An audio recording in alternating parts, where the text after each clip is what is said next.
all's ashore that's going ashore. I'm supposed to announce this is Avi Havivi's Siddur class on Tuesday, December 17th.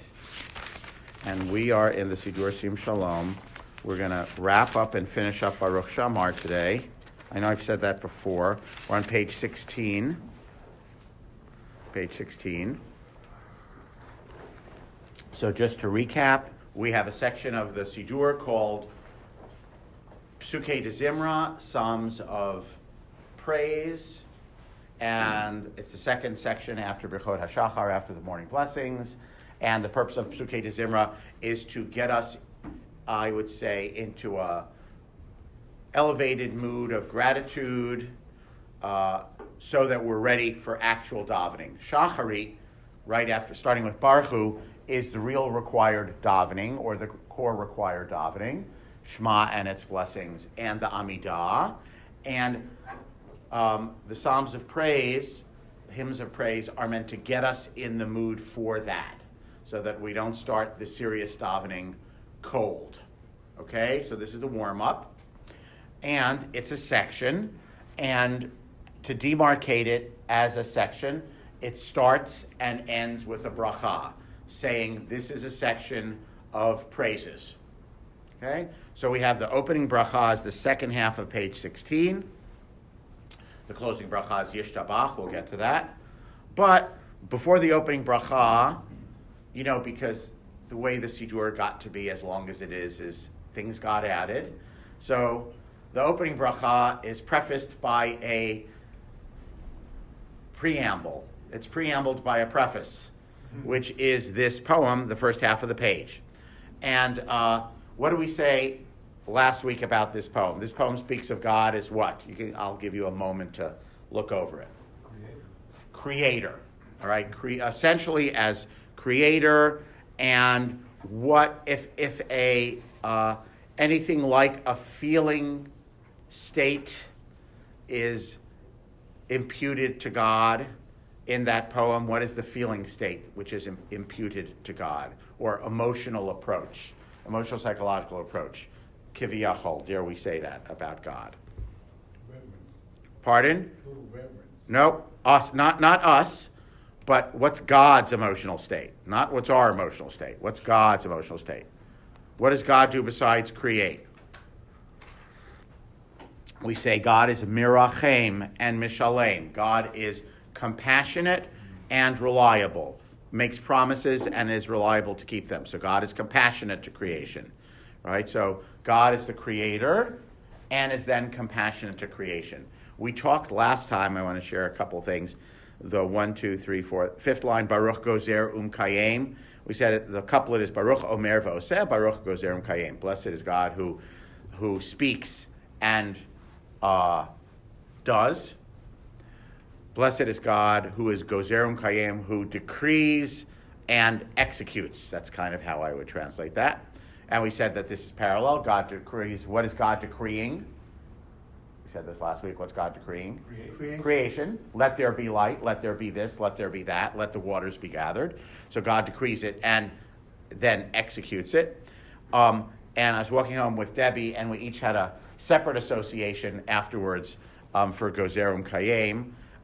She said when she reads Gozer Kayem, because Gozer also means, Gozer literally means to cut, okay? And that's how it gets to mean, metaphorically, to issue an edict or a decree. I don't know why it's like the king kind of cuts a decree. I imagine some hand chopping down in some cutting motion saying, I have hereby decreed it. Okay? So her image of the gozer, of the cutting, was God cutting out paper dolls, which I thought was kind of interesting and charming, right? That was her association in terms of creation. We are the paper dolls. The world is God's paper dolls.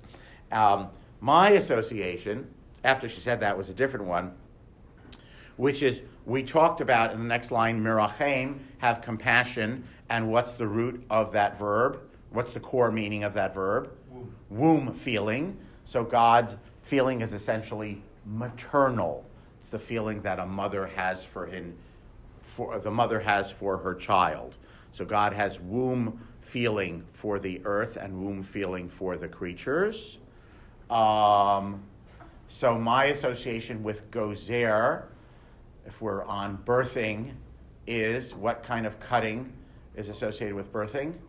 The umbilical cord. So God, as it were, births the world, and you read stories about women who've given birth alone with no one around, right? They birth alone, they cut the cord themselves, they bring the child into the world. Johnny's making a face about that.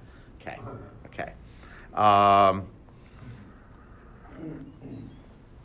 Okay. And what we said, what's entirely absent from, so if I said to you, I want you to write me a short poem saying I'll use the word our, not your individual, but our basic theology of God, God's presence in the world, God's action in the world.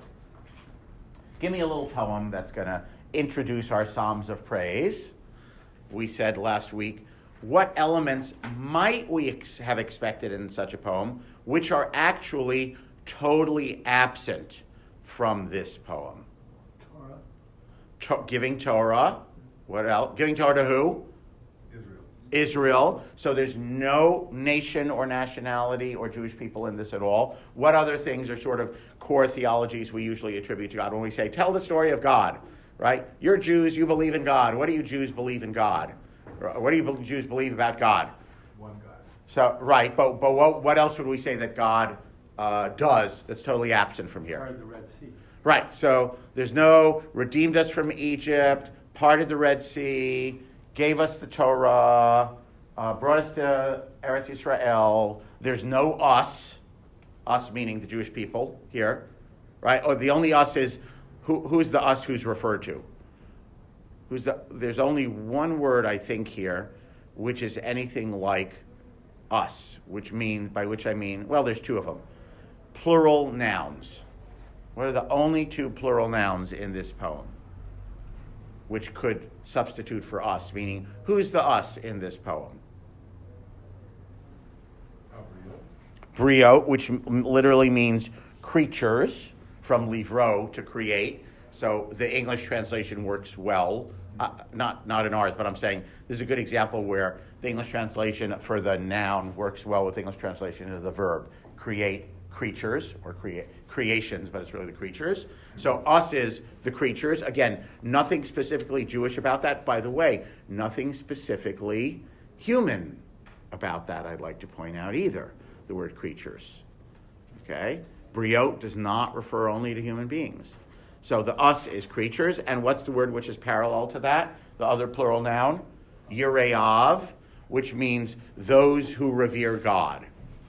That's where we come, Bernie, that's where we have the reverence, right? So the only us in this poem, it's not the Jewish people, okay? It's not the descendants of Abraham or Jacob or anything like that. It's not the people who were saved by God. The us is the creatures and those who revere Hashem. Everyone follow me?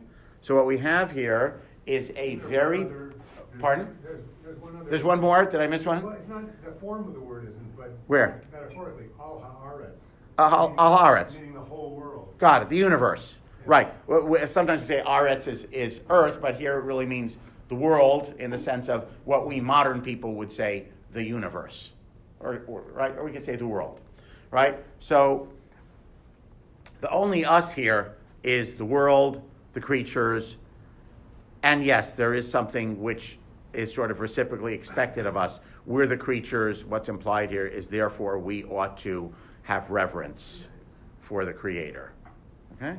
So there's nothing nationalistic, nothing tribal, nothing having to do with the land, nothing having to do with many of the core tenets of Judaism. Exodus from Egypt, Sinai, Torah, conquest of the land, temple. It is all totally absent, which I find very, very striking. Okay, and I can only imagine intentional, meaning someone had the intention to write a short poem as I'm going to call it a poetic preface to the bracha, which opens the Psalms of Praise. Okay? And in this short poem, the poet wanted to express some core ideas about God. And the core ideas is that God is creator, God speaks and executes, God's fundamental emotional state, again, if we can call it that.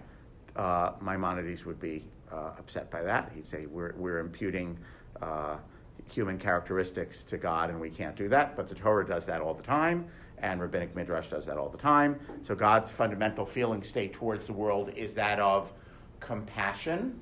By the way, compassion, again, is an English word which comes from Latin, and I always say about words like that, like, I don't know what that word means, okay? So it's not a perfect translation. The word is womb feeling, maternal love, okay? So God's fundamental emotional approach or feeling towards the world is that of maternal love. It's a mother who has birthed the world. Okay? And what is suggested as an appropriate reciprocal emotional state on our part is what? Yirah, reverence. Frequently translated as fear, which I think is not, which sometimes the word yareh actually does mean to fear, but I think when we talk about, Hashem, I think a better way of understanding that is reverence. Our attitude towards God fundamentally ought to be one of reverence. Revere him. Revere. Do we have that here? Yeah. Yeah, right.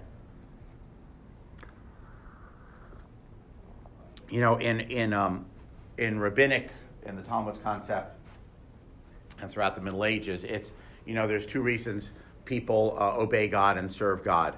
Either ahava or yirah. Love or fear.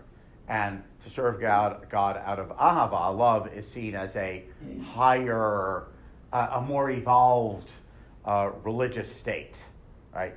The idea is, well, some people serve God just because, God says, I'm going to give you these rewards and punishments, and they're afraid of being punished and going to the bad place, so therefore they follow the mitzvot. They serve God out of fear, right? They keep kosher because they worry that, lightning might strike them. That's what we always say, right? Someone ate tray for the first time. Lightning didn't strike, right? Although there are certainly Jews who don't believe that and believe that lightning does strike for things like that. And when bad things happen, they look at, what were the Jewish people doing bad that Hashem punished them? That is certainly one classic Jewish theology. But a higher level is seen as ahava. So in rabbinic thinking, very often, serving God out of love versus serving God out of fear is juxtaposed. So sometimes yirah really does mean fear, right? I think for our purposes, given that that's a concept that may not speak to many of us, I think trying to understand yirah as reverence is more useful. Does that make sense? Okay. So that's the poem. And then we launch into the actual bracha. So the printer, because this poem preceded the bracha for hundreds and hundreds and hundreds and hundreds of years, like over 1,000 years, in people's concept, it got to be thought of as part of the bracha, even though it's originally not. Just like Elohai Netzor at the end of the Amidah is not originally part of the Amidah. But we've come to think of it as part of the Amidah because it just got stuck to the Amidah for 1,500 plus years. So everyone does it that way. So we think Elohai Netzor, which is a meditation which follows the Amidah, is part of the Amidah. But it's not, right? So similarly, this poem is really not part of the bracha. We call this prayer, what do we call this whole page?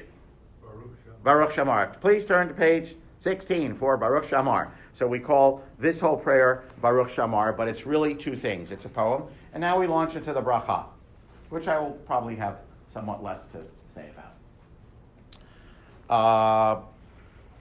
Blessed are you, Hashem, our God, sovereign of the universe, Ha'el, Ha'av, Ha'rachaman, the deity, the I love this phrase, Av HaRachaman, Merciful Father. merciful Father, but it really means the Father full of womb feeling. It's literally what it means. Okay? Again, the collapsing of, sort of a classic, a female attribute into the one deity who is imagined in the Bible and in rabbinic thinking as male, because they had difficulty imagining beyond that. Kabbalah had less difficulty imagining beyond that. So the Kabbalah, they talk a lot about the female aspects of the deity, but classical rabbinic thinking, not so much. So the deity, the God, womby Father, W-O-M-B-Y, wombish Father, Hamahulal b'fi amo, who is praised in the mouth of his people, God's people. So now we got to who, finally, in the bracha. The Jewish people. Right, got it. Mishubach, umfoar, bilshon chasidav avadav, praised and glorified with the tongue or words, language. So lashon means tongue, but it also means, just like in English, tongue means it's an appendage in your mouth, but tongue also means a language. It's also used metaphorically. Same word with lashon. So lashon is the tongue, and it's parallel to the word the fiamo, the mouth, right? Praised by our mouth, praised by our tongue. But it also metaphorically means kind of words or language. So praise by the tongue, by the mouth of, or in the words of chasidav avadav, those who are pious to him and serve him. I'm going to try to, even though the Hebrew is gendered, I'm going to try to degender it as much as possible, to who are pious to God and serve God. Okay, period, sorry. So blessed are you, God, right, who is praised by all the praises of your people. That's basically what that sentence means. Uveshirei David Avdecha, and with the poems or songs of your servant David, nehalelcha. So now we have a verb in what tense? Nehalel, anyone? Future. Future. Because why is it in the future? Because what are we doing in this bracha? We're announcing that we're about to do Psukei de Zimra. So we're announcing is, hey, we're now going to say a whole bunch of psalms. So the future here is not, I don't know, we can talk about, does the future mean the messianic future? I don't know. I think it just means in another 5 seconds, we're going to start singing psalms to praise you. We're going to start singing songs. What are those poems? It's the ones that come from David, meaning the book of Psalms. Na'alelcha Hashem Elokeinu, bishvachot uvizmirot, with praises and songs. Negadelcha unshabechacha unfarecha, we will greatify you, and we will praise you, and we will glorify you, which means we will declare your greatness and glory and praise. V'nazkir shimcha, and we will, it's an interesting phrase, interesting idea, we will mention your name. We will recall your name, right? Because like out of sight, out of mind, they say, if you don't mention something, then it's forgotten. So we will evoke your name. Vinam lichacha, we evoke your name for what purpose? To make you into a, right, sovereign, ruler. Vinam lichacha malkeinu Eloheinu.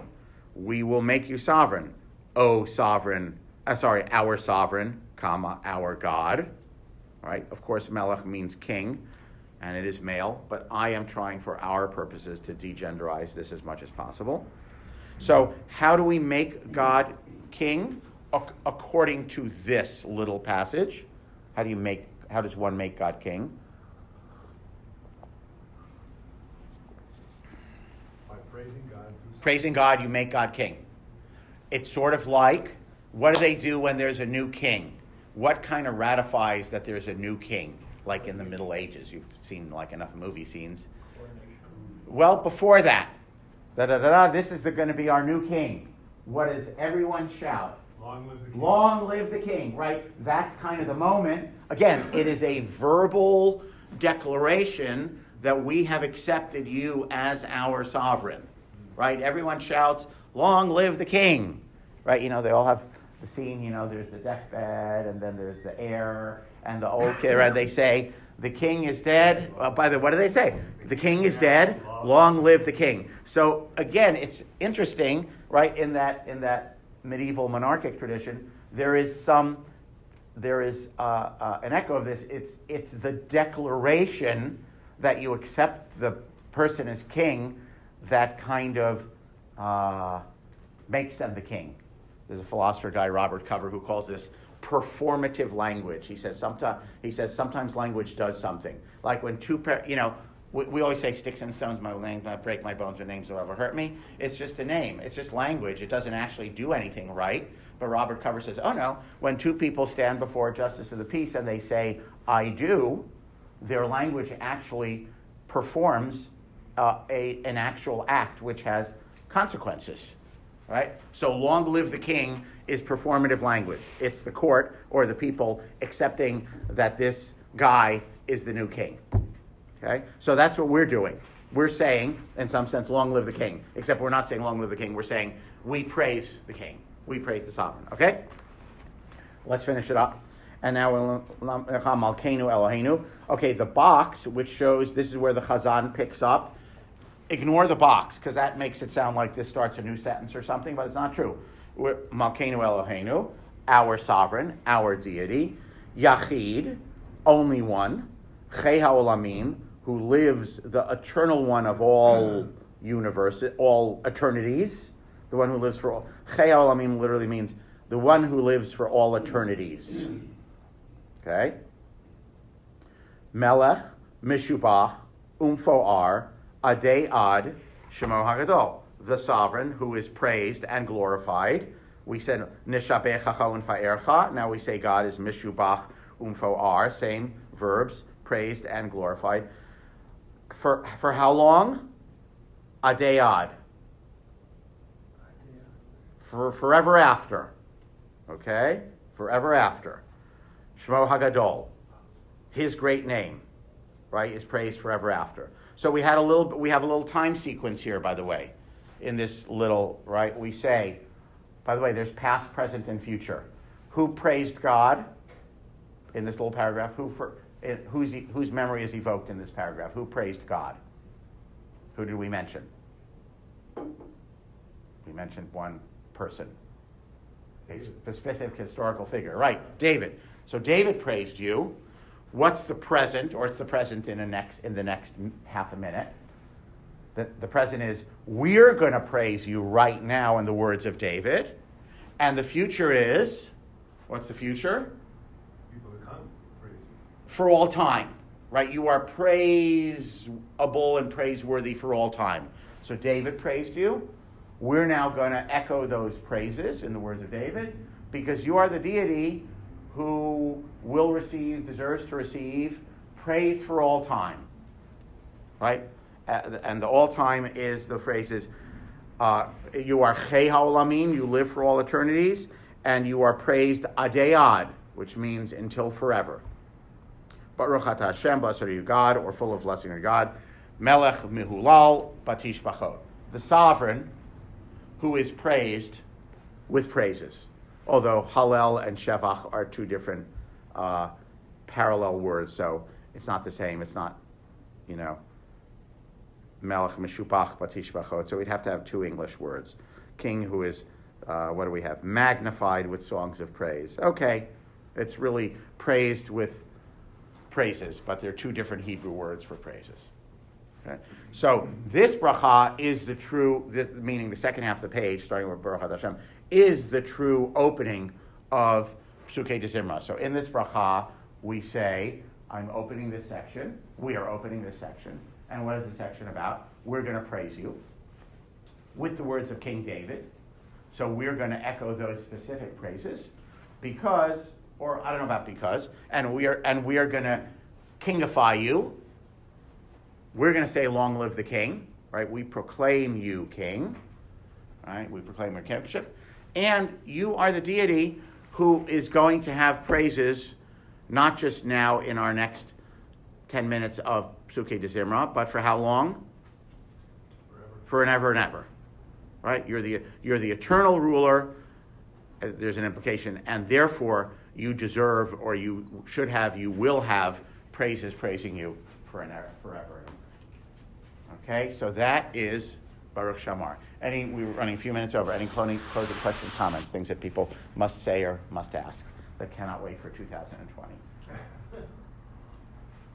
And then when we look at Yishtabach, I think next time, instead of going through Psukei de Zimra, we'll look at Yishtabach, because I want to look at how Yishtabach is kind of a bookend to this bracha, using many of those same words, L'halel, L'shabeach, L'fa'er, L'gadel, all of these synonyms with slightly different meanings for praises, right? Okay. All right. So everyone have a nice break and a good day and a good Hanukkah, and see you in 2020. That's it for this year, huh? That's it for 2019. No more Siddur class.